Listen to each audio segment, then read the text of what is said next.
الحمد لله رب العالمين الرحمن الرحيم مالك يوم الدين إياك نعبد وإياك نستعين اهدنا الصراط المستقيم صراط الذين أنعمت عليهم غير المغضوب عليهم ولا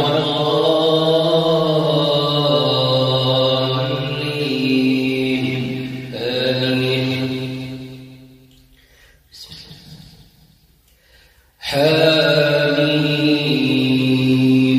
تنزيل من الرحمن الرحيم كتاب فصلت آياته قرآنا عربيا لقوم يعلمون بشيرا ونذيرا فأعرض أكثرهم فهم لا يسمعون وقالوا قلوبنا في أكنة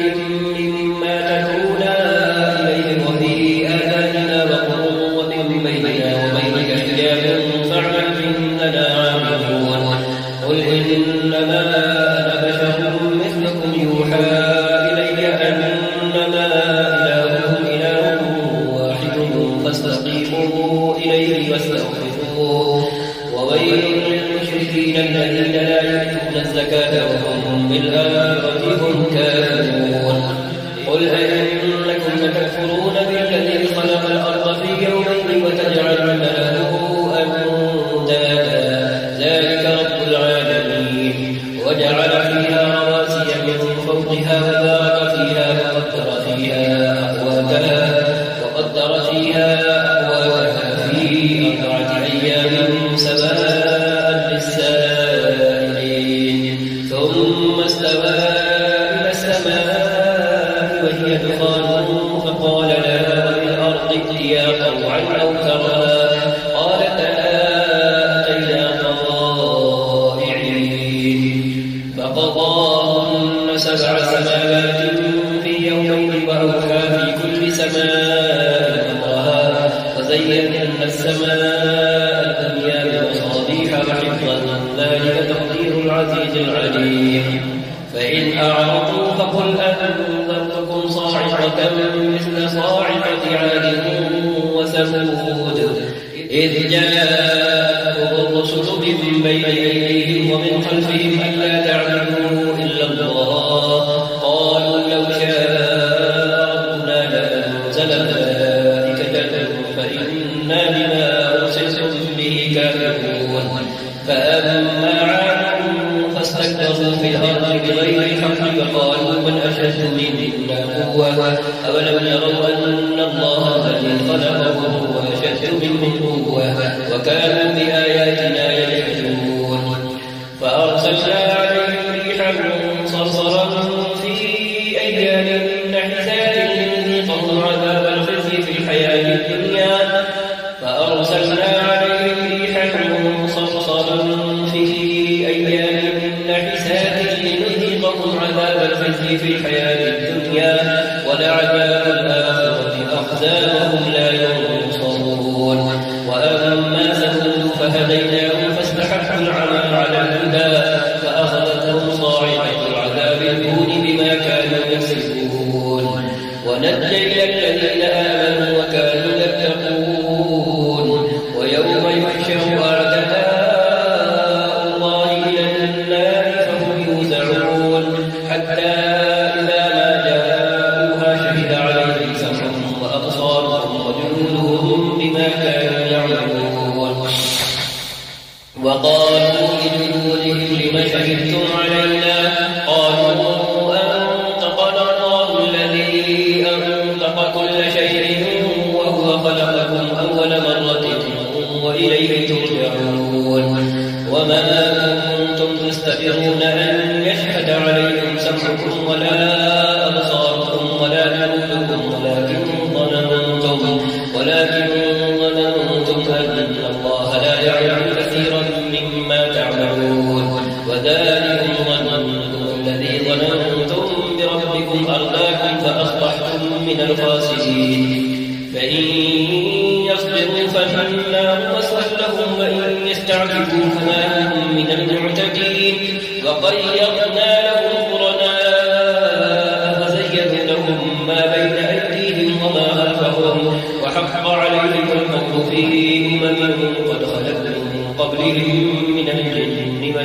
والإنس إنهم كانوا خاسرين. وقال الذين كفروا لا تسمعوا لهذا القرآن والغوا فيه لعلكم تغلبون فلنذيقن الذين كفروا عذابا شديدا ولنجزينهم أسوأ الذي كانوا يعملون ذلك جزاء أعداء الله النار لهم فيها دار الخلد جزاء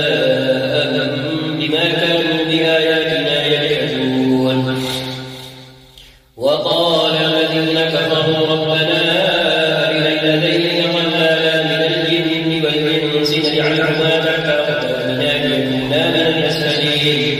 إن الذين قالوا ربنا الله ثم استقاموا تتنزل عليهم الملائكة ولا تخافوا ولا تحزنوا وأبشروا بالجنة التي كنتم توعدون نحن أولياؤكم في الحياة الدنيا وفي الآخرة ولكم فيها ما تشتهي أنفسكم ولكم فيها ما تدعون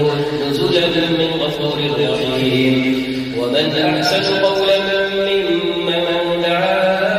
إلى الله وعمل صالحا وقال إنني من المسلمين. ولا تستوي الحسنة ولا السيئة ادفع بالتي هي أحسن فإذا الذي بينك وبينه عداوة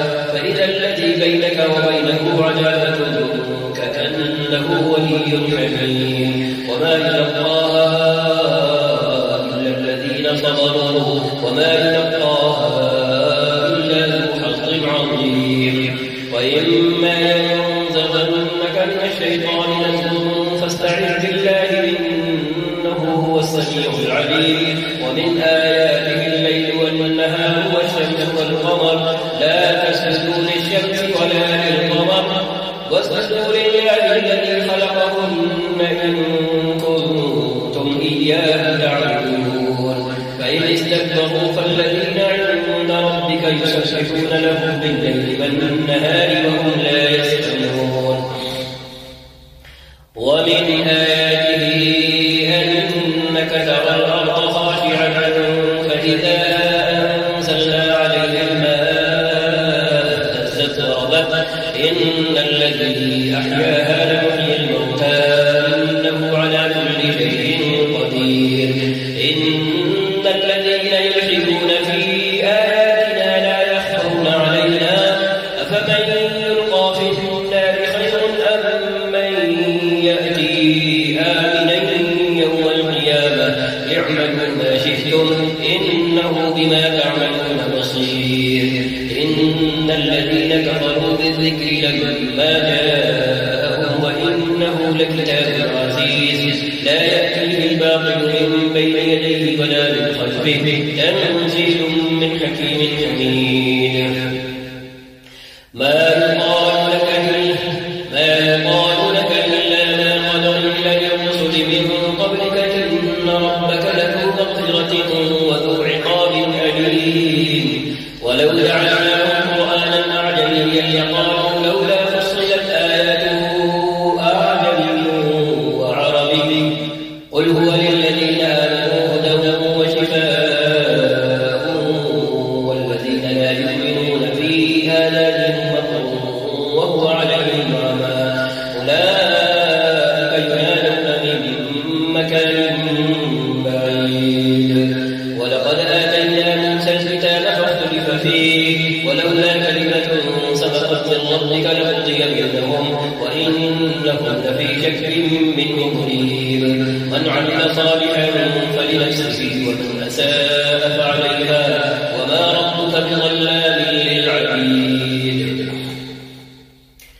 إليه يرد علم الساعة وما تخرج من ثمرات من أكمامها وما تحمل من أنثى ولا تضع إلا بعلمه. ويوم يناديهم أين شركائي قالوا آذنا كما منا من شهيد وضل عنهم ما كانوا يدعون من قبل وظنوا ما لهم من محيص. لا يسأل الإنسان من دعاء الخير فإن مسه الشر فيئوس قنوط. ولئن أذقناه رحمة منا من لأملأن هذا لي وما أظن الساعة قائمة ولئن رجعت إلى ربي إن لي عنده للحسنى فلننبئن الذين كفروا بما عملوا ولنذيقنهم من عذاب غليظ. وإذا أنعمنا على الإنسان أعرض ونأى بجانبه وإذا مسه الشر فذو دعاء عريض. قل أرأيتم إن كان من عند الله ثم كفرتم به من أضل ممن هو في شقاق بعيد سنريهم آياتنا في الآفاق وفي أنفسهم حتى يتبين لهم أنه الحق أولم يكن بربك أنه على كل شيء شهيد ألا إنهم في مرية من لقاء ربهم ألا إنه بكل شيء محيط.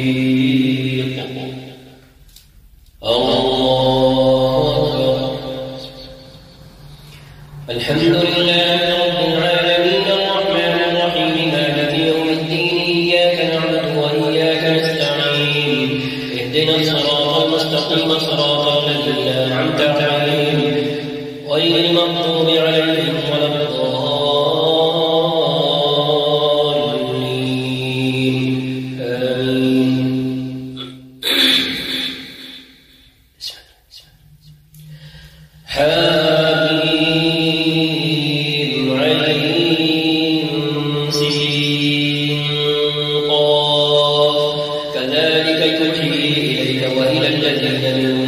الله العزيز الحكيم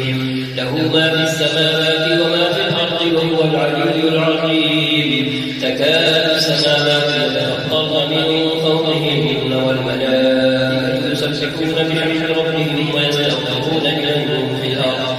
ألا إن الله هو الغفور الرحيم. والذين اتخذوا من دونه أولياء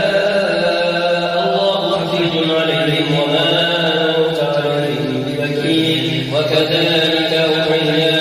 إليك قرآنا عربيا لتنذر أم القرى ومن حولها وتنذر يوم الجمع لا ريب فيه فريق في الجنة وفريق في السعير. ولو شاء الله لجعلهم أمة واحدة ولكن يدخل من يشاء في رحمته والظالمون ما لهم من ولي ولا نصير. أم اتخذوا من دونه أولياء فالله هو الولي وهو يحيي الموتى وهو على كل شيء قدير. وما اختلفتم فيه من شيء فحكمه إلى الله ذلكم الله ربي عليه توكلت وإليه أنيب. فاطر السماوات والأرض جعل لكم من أنفسكم أزواجا ومن الأنعام أزواجا يذرأكم فيه ليس كمثله شيء وهو السميع البصير. له مقاليد السماوات والأرض يبسط الرزق لمن يشاء ويقدر إنه بكل شيء عليم. شرع لكم من الدين ما وصى به نوحا والذي أوحينا إليك وما وصينا به إبراهيم وموسى وعيسى أن أقيموا الدين ولا تتفرقوا فيه كبر على المشركين ما تدعوهم إليه. الله يجتبي إليه من يشاء ويهدي إليه من ينيب.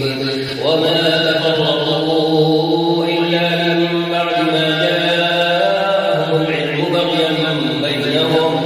ولولا كلمة سبقت من ربك إلى أجل مسمى لقضي بينهم وإن الذين أورثوا الكتاب من بعدهم لفي شك منه مريب. فلذلك فادع واستقم كما أمرت ولا تتبع أهواءهم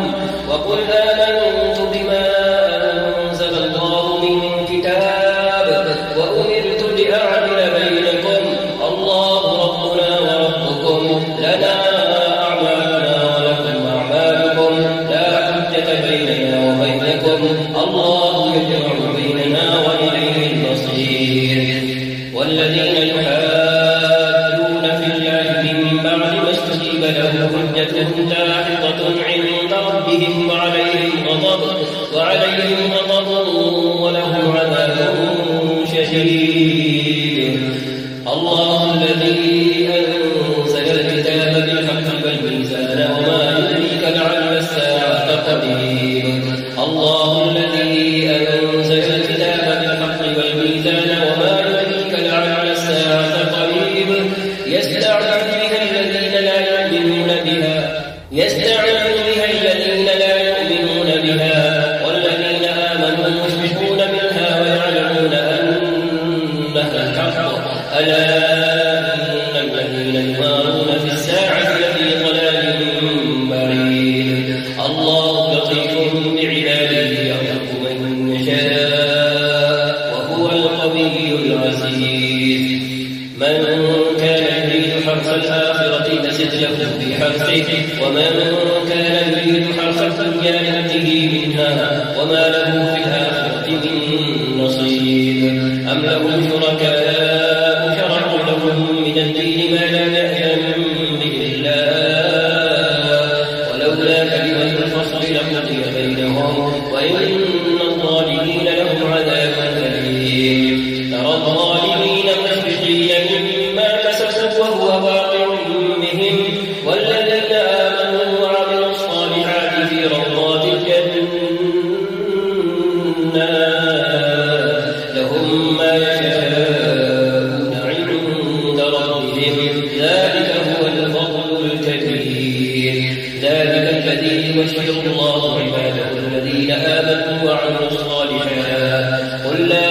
أسألكم عليه أجرا إلا المودة في القربى ومن يقترف حسنة نزد له فيها حسنا إن الله غفور شكور.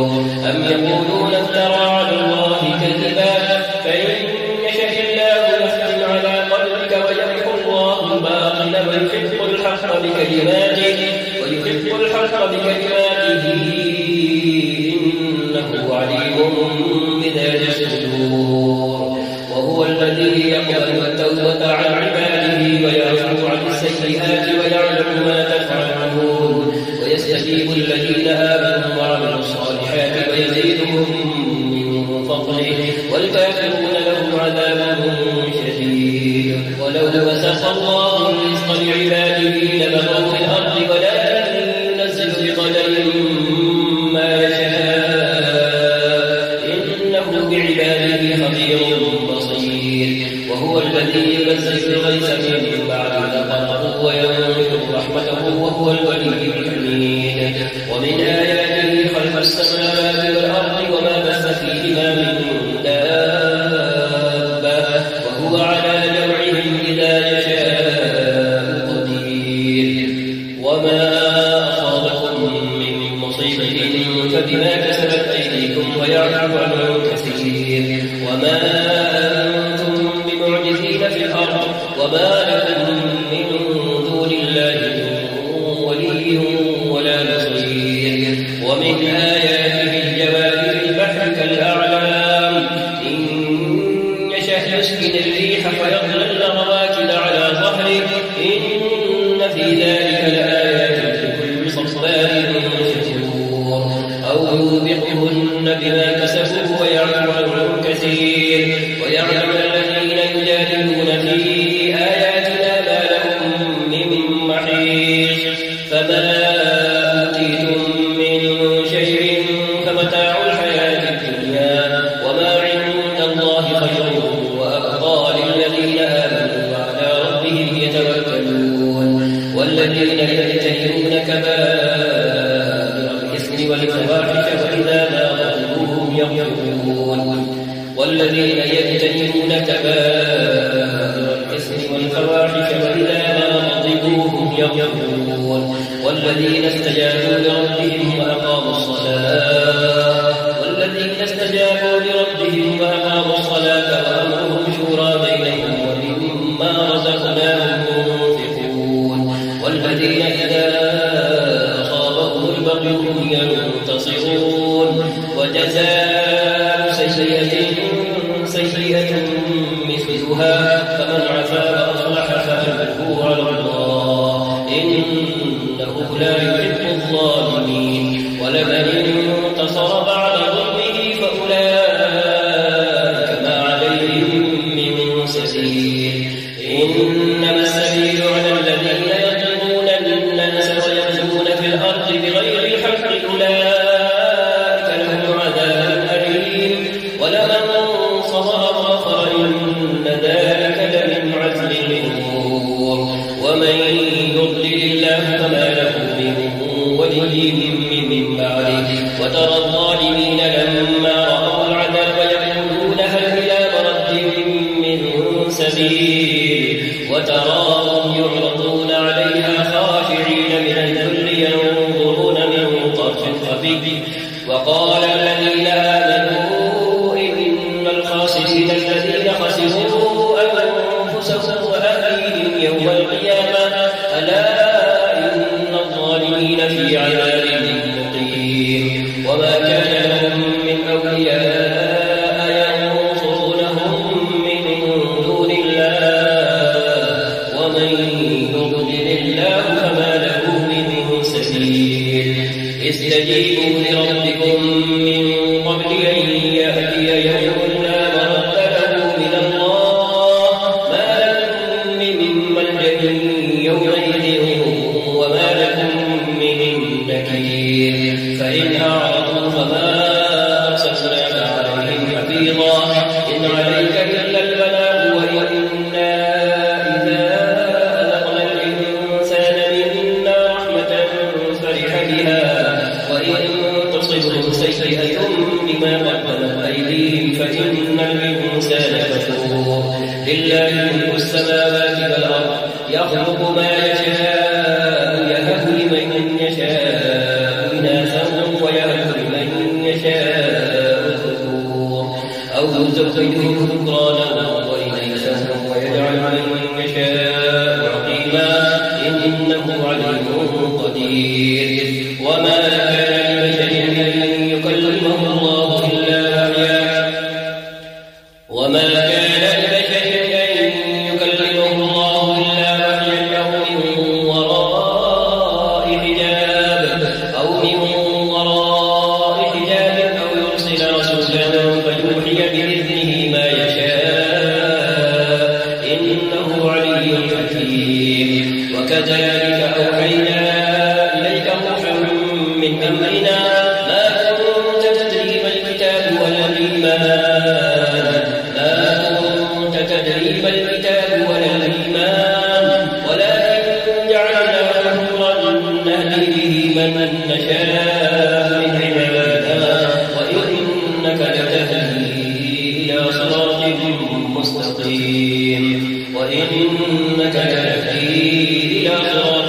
مستقيم صراط الله الذي له ما في السماوات وما في الأرض ألا إلى الله تصير الأمور الله أكبر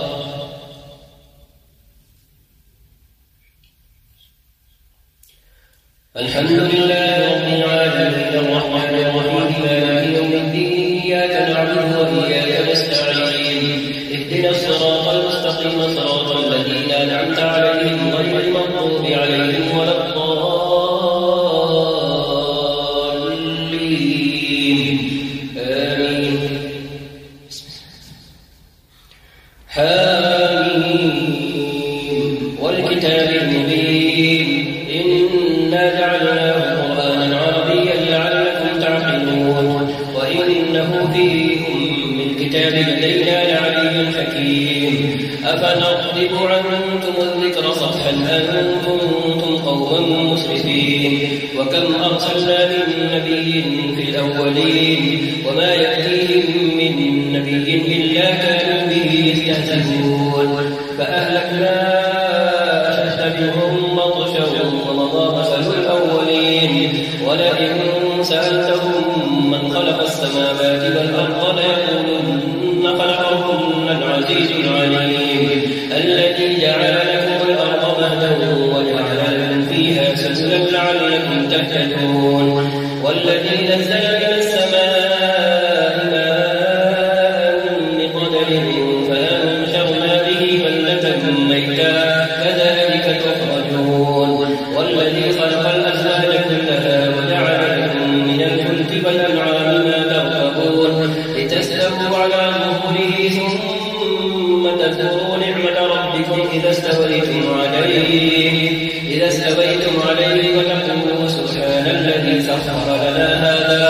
وتقولوا سبحان الذي سخر لنا هذا وما كنا له مقرنين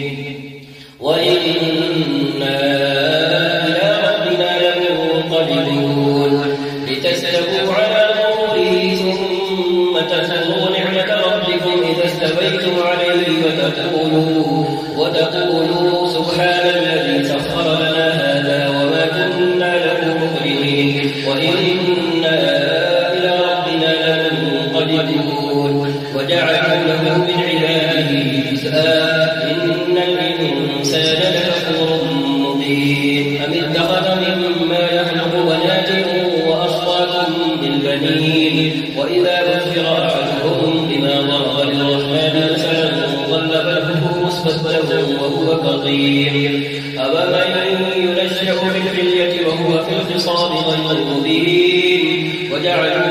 أفمن ينشأ في الحلية وهو في الخصام غير مبين وجعلوا الملائكة الذين هم عباد الرحمن إناثا أشهدوا خلقهم ستكتب شهادتهم ويسألون وقالوا لو شاء الرحمن ما عبدناهم ما لهم بذلك من علم إن هم إلا يخرصون أم آتيناهم كتابا من قبله فهم به مستمسكون بل قالوا إنا وجدنا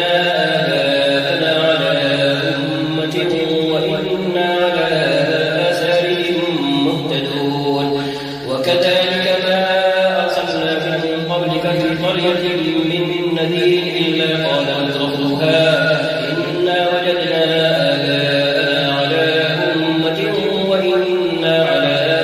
آثارهم مهتدون قال أولو جئتكم بأهدى مما وجدتم عليه آباءكم قالوا إنا بما أرسلتم به كافرون فانتقمنا منهم فانظر كيف كان عاقبة المكذبين وإذ قال إبراهيم لأبيه وقومه إنني براء مما تعبدون إلا الذي فطرني فإنه سيهدين وجعلها كلمة باقية في عقبه لعلهم يرجعون بل متعت هؤلاء وآباءهم حتى جاءهم الحق ورسول مبين ولما جاءهم الحق قالوا هذا سحر وإنا به كافرون وقالوا لولا نزل هذا القرآن على رجل من القريتين عظيم أهم يقسمون رحمة ربك نحن قسمنا بينهم معيشتهم في الحياة الدنيا ورفعنا بعضهم فوق بعض درجات ليتخذ بعضهم بعضا سخريا ورحمة ربك خير مما يجمعون ولولا أن يكون الناس أمة واحدة لجعلنا لمن يكفر بالرحمن لبيوتهم سقفا من فضة ومعارج عليها يظهرون ولبيوتهم أبوابا وسررا عليها يتكئون وزخرفا وإن كل ذلك لما متاع الحياة الدنيا والآخرة عند ربك للمتقين ومن يعش عن ذكر الرحمن نقيض له شيطانا فهو له قرين وإنهم ليصدونهم عن السبيل ويحسبون أنهم مهتدون حتى إذا جاءنا قال يا ليت بيني وبينك بعد المشرقين فبئس القرين ولن ينفعكم اليوم إذ ظلمتم أنكم في العذاب مختلفون أفأنت تسمع الصم أو تهدي اليوم من كان في ضلال مبين فإما نذهبن بك فإنا منهم منتقمون أو نرينك الذي بعثناهم فإنا عليهم مقتدرون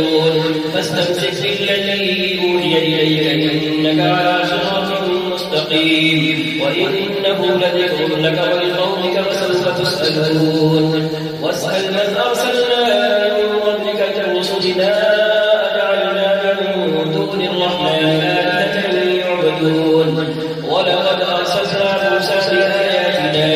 إلى فرعون وملئه فقال إني رسول رب العالمين فلما جاءهم بآياتنا إذا هم منها يضحكون وما نريهم من آية إلا هي أكبر من أختها وأخذناهم بالعذاب لعلهم يرجعون وقالوا يا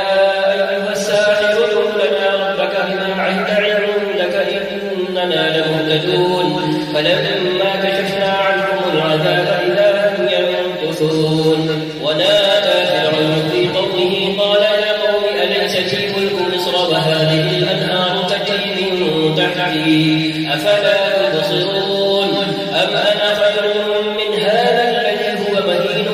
ولا يكاد يبين فلولا ألقي عليه يسرة من ذهب أو جاء معه الملائكة مقترنين فاستخف قومه فأطاعوه إنهم كانوا قوما فاسقين فلما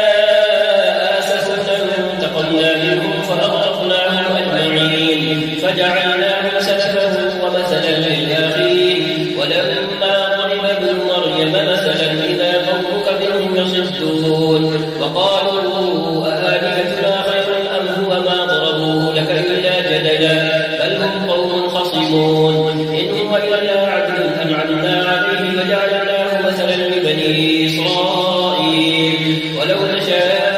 لجعلنا منكم ملائكة في الأرض يخلفون وإنه لعلم للساعة فلا تمترن بها واتبعون هذا صراط مستقيم ولا يصدنكم الشيطان إنه لكم عدو مبين ولما جاء عيسى بالبينات قال قد جئتكم بالحكمة وليبين لكم بعض الذي تختلفون فيه فاتقوا الله وأطيعون إن الله هو ربي وربكم فاعبدوه هذا صراط مستقيم فاختلف الأحزاب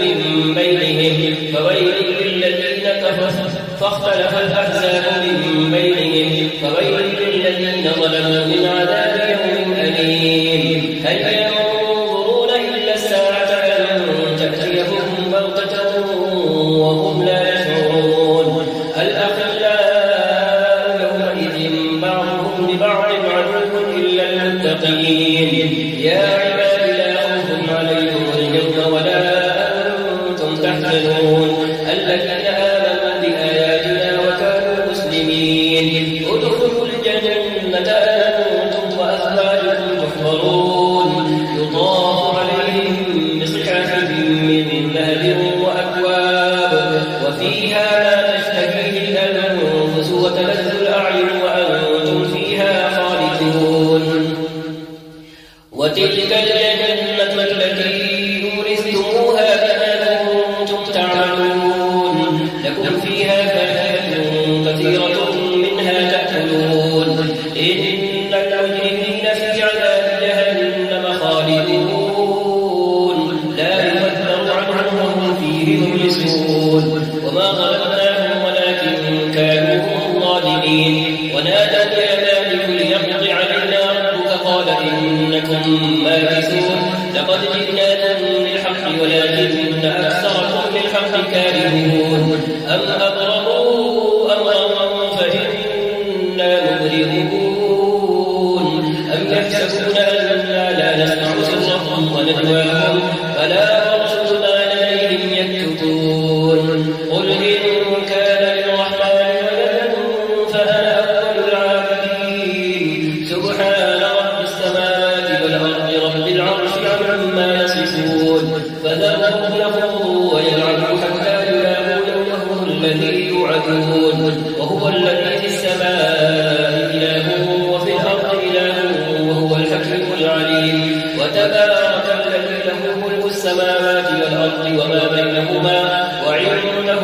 الساعة وإليه ترجعون ولا يملك الذين يدعون من دونه الشفاعة إلا من شهد بالحق وهم يعلمون ولئن سألتهم من خلقهم ليقولن الله فأنى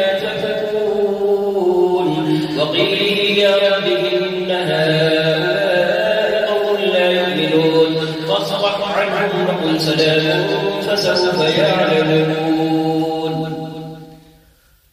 الله أكبر. الحمد لله رب العالمين الرحمن الرحيم مالك يوم الدين إياك نعبد وإياك نستعين اهدنا الصراط المستقيم صراط الذين أنعمت عليهم غير المغضوب عليهم ولا الضالين آمين. حامين والكتاب المبين إنا أنزلناه في ليلة مباركة إنا كنا منذرين فيها يفرق كل أمر حكيم أمرا من عندنا إنا كنا مرسلين رحمة من ربك إنه هو السميع العليم. رب السماوات والأرض وما بينهما إن كنتم موقنين لا إله إلا هو يحيي ويميت لا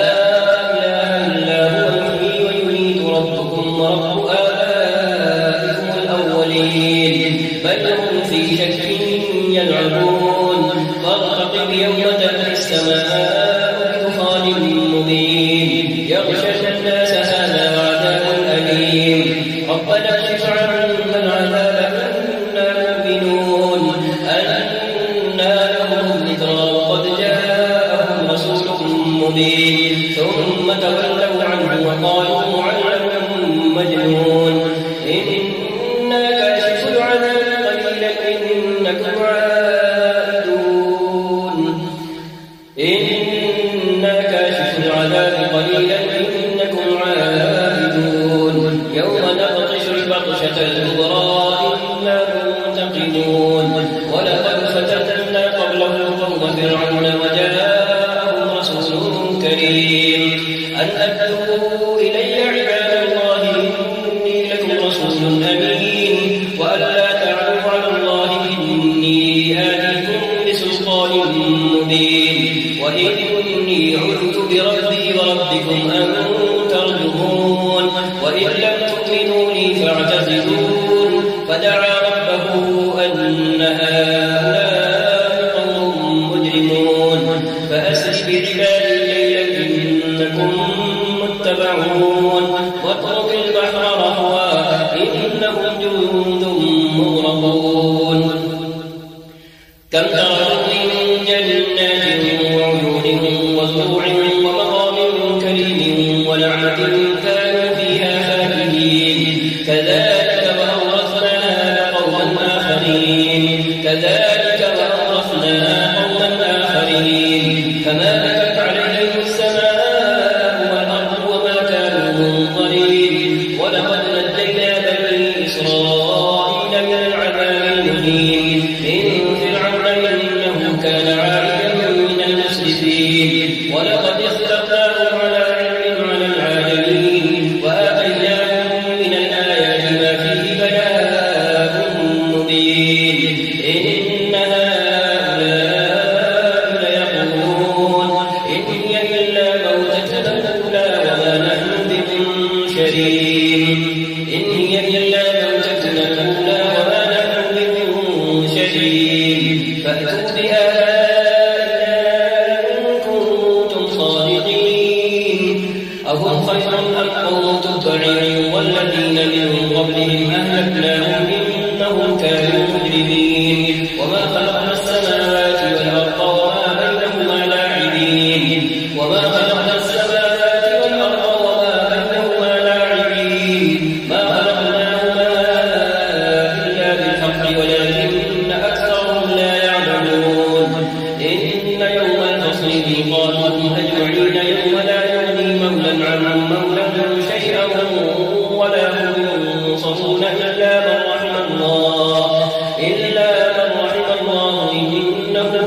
العزيز الرحيم إن شجرة الزقوم طعام الأثيم كالمهل يغلي في البطون كغلي الحميم خذوه فاعملوه إلى سواء الجحيم ثم صبوا فوق رأسه من عذاب الحميم ذق إنك أنت العزيز الكريم إن هذا ما كنتم به تمترون إن المتقين في مقام أمين إن هذا ما كنتم به تمترون إن المتقين في مقام أمين في جنات وعيون يلبسون من سندس واستبرق متقابلين كذلك وزوجناهم بحور عين يدعون فيها بكل فاكهة آمنين لا يذوقون فيها الموت إلا الموتة الأولى ووقاهم عذاب الجحيم فضلا من ربك ذلك هو الفوز العظيم فإنما يسرناه بلسانك لعلهم يتذكرون فارتقب إنهم مرتقبون حميم تنزيل الكتاب من الله العزيز الحكيم إن في السماوات والأرض لآيات للمؤمنين وفي خلقكم وما يبث من دابة آيات لقوم يوقنون وفي خلقكم وما يبث من دابة آيات لقوم يوقنون واختلاف الليل والنهار وما أنزل الله من السماء من رزق فأحيا به الأرض بعد موتها وتصريف الرياح آيات لقوم يعقلون تلك آيات الله نتلوها عليك بالحق فبأي حديث بعد الله وآياته يؤمنون ويل لكل أفاك أثيم يسمع آيات الله تتلى عليه ثم يصر مستكبرا كأن لم يسمعها فبشره بعذاب أليم وإذا علم من آياتنا شيئا اتخذها هزوا أولئك لهم عذاب مهين من ورائهم جهنم ولا يغني عنهم ما كسبوا شيئا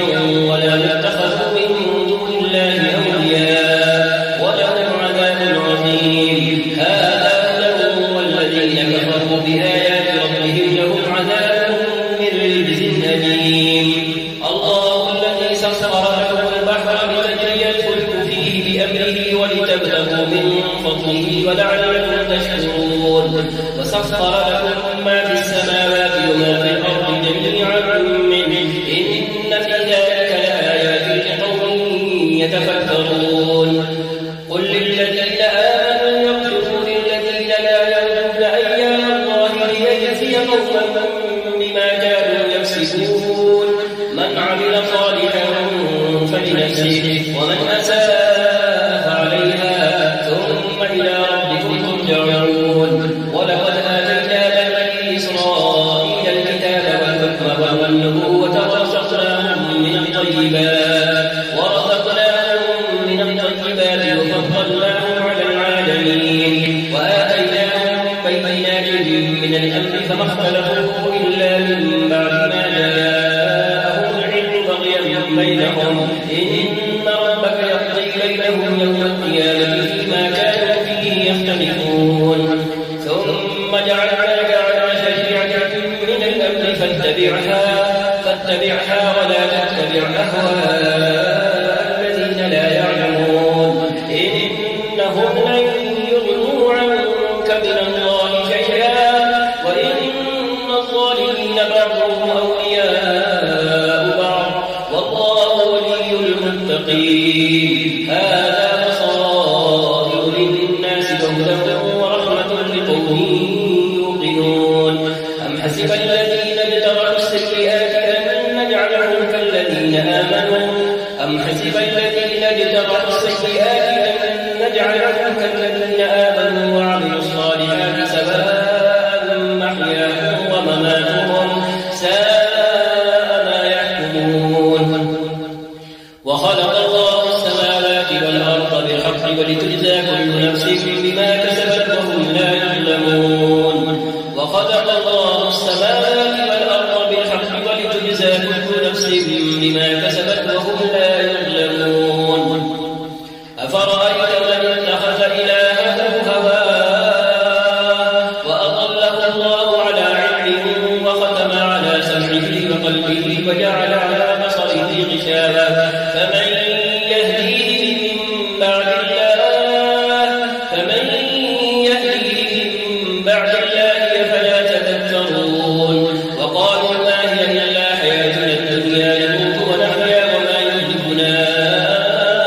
إلا الدهر وما لهم بذلك من علم إن هم إلا يظنون وإذا تتلى عليهم آياتنا بينات ما كان حجتهم إلا أن قالوا ائتوا بآبائنا إن كنتم صادقين قل الله ثم يريدكم ثم يرجعكم إلى يوم القيامة لا ريب فيه ولكن أكثر الناس لا يعلمون ولله ملك السماوات والأرض ويوم تقوم الساعة يومئذ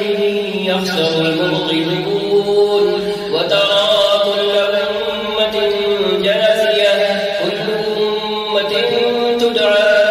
إلى كتابها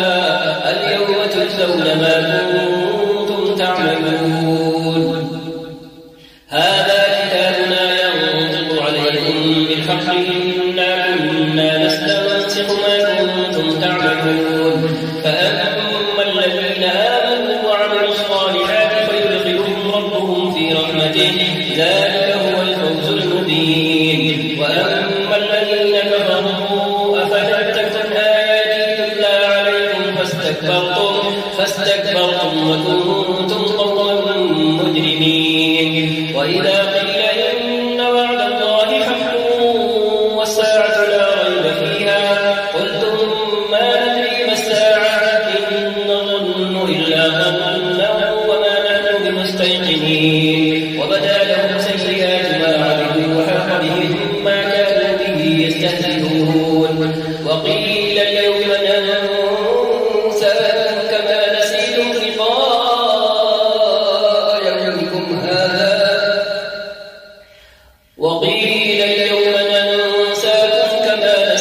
لقاء يومكم هذا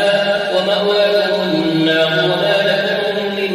ناصرين ذلكم بأنكم اتخذتم آيات الله هزوا وغرتكم الحياة الدنيا فاليوم لا يخرجون منها ولا هم يستعتبون فلله الحمد رب السماوات ورب الأرض رب العالمين وله الكبرياء في السماوات والأرض وهو العزيز الحكيم. الله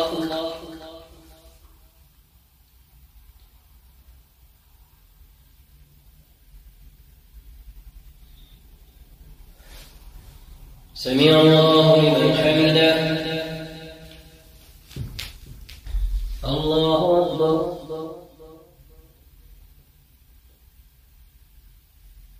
الله أكبر. الله أكبر.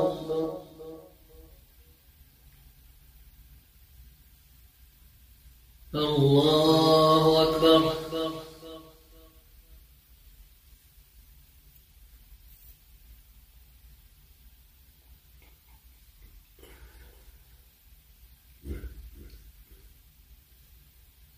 السلام عليكم ورحمة الله.